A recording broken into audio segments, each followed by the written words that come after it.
नमस्कार, ये आकाशवाणी शिमला है। अब आप शशि चौहान से प्रादेशिक समाचार सुनिए। मुख्यमंत्री सुखविंदर सिंह सुक्खू ने कहा है कि आउटर सिराज को कुल्लू जिला मुख्यालय से 12 महीने जोड़ने के लिए जलोड़ी जोत सुरंग के निर्माण का मामला केंद्र सरकार से उठाया जाएगा।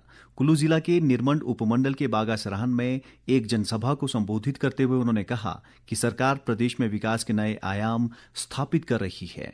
मुख्यमंत्री ने इस मौके पर आनी विधानसभा क्षेत्र में 81 करोड़ रुपए से अधिक की विकास योजनाओं को जनता को समर्पित किया। उन्होंने आनी क्षेत्र में डे बोर्डिंग स्कूल खोलने और आनी को नगर पंचायत का दर्जा देने की घोषणा की। मैं आनी में भी Rajiv Gandhi day boarding school की बनाने की घोषणा करता हूं कि यहाँ भी डे बोर्डिंग स्कूल बनाए।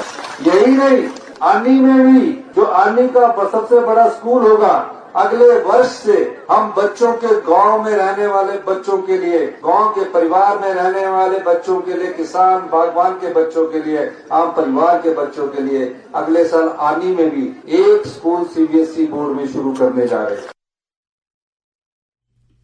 इस बीच मुख्यमंत्री सुखविंदर सिंह सुक्खू आज शिमला जिले के ठियोग के दौरे पर रहेंगे। वे ठियोग में नवनिर्मित बस स्टैंड के अलावा शिलारू में सब्जी मंडी का लोकार्पण करेंगे। उप मुख्यमंत्री मुकेश अग्निहोत्री भी इस दौरान उपस्थित रहेंगे।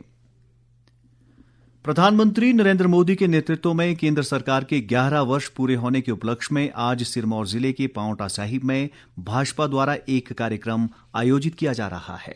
इस कार्यक्रम में नेता प्रतिपक्ष जयराम ठाकुर के अलावा भाजपा प्रदेश अध्यक्ष डॉक्टर राजीव बिंदल व पार्टी के अन्य नेता व कार्यकर्ता शामिल होंगे। संकल्प से सिद्धि की थीम पर आधारित इस कार्यक्रम का उद्देश्य देश के विकास और समृद्धि में भाजपा सरकार के योगदान को जन जन तक पहुंचाना है।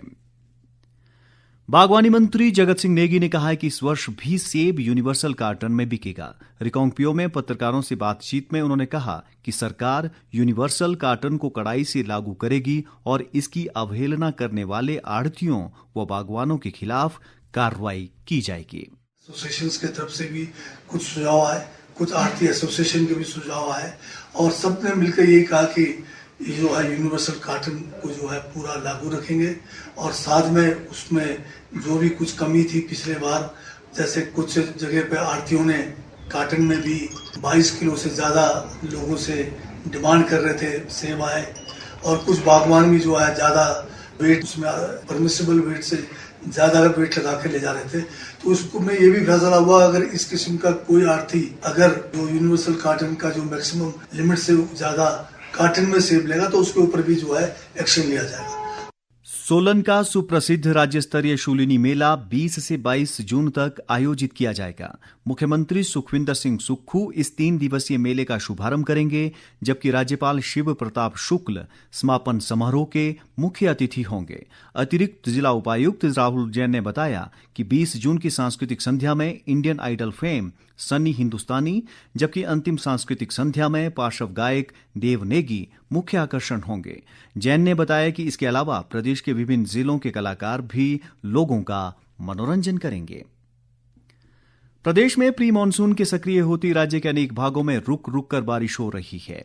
प्रदेश में पिछले कुछ दिनों से हो रही वर्षा और पहाड़ों पर बर्फ के तेजी से पिघलने के कारण नदी नालों का जलस्तर बढ़ गया है। इसे देखते हुए प्रदेश बिजली बोर्ड के लारजी बांध और सतलुज जल विद्युत निगम के नाथपा बांध से अतिरिक्त पानी छोड़ा जा रहा है। इसके मद्देनजर प्रशासन ने स्थानीय लोगों और पर्यटकों से ब्यास और सतलुज नदी के किनारे न जाने की अपील की है।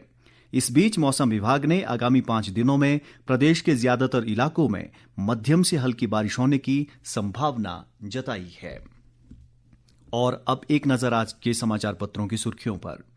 आज समाचार पत्रों ने अलग अलग खबरों को प्रमुखता दी है। अमर उजाला की सुर्खी है, विधवा बहू के पुनर्विवाह पर बेटे के माता पिता पारिवारिक पेंशन के हकदार।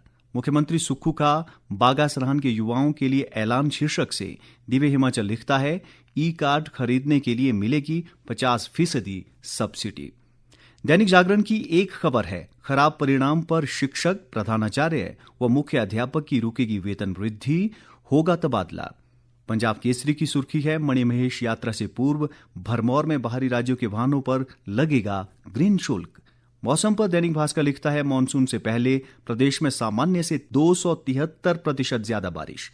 इसी के साथ ये समाचार बुलेटिन समाप्त हुआ। हमारा अगला बुलेटिन आप सुन सकते हैं सुबह 11 बजे। नमस्कार।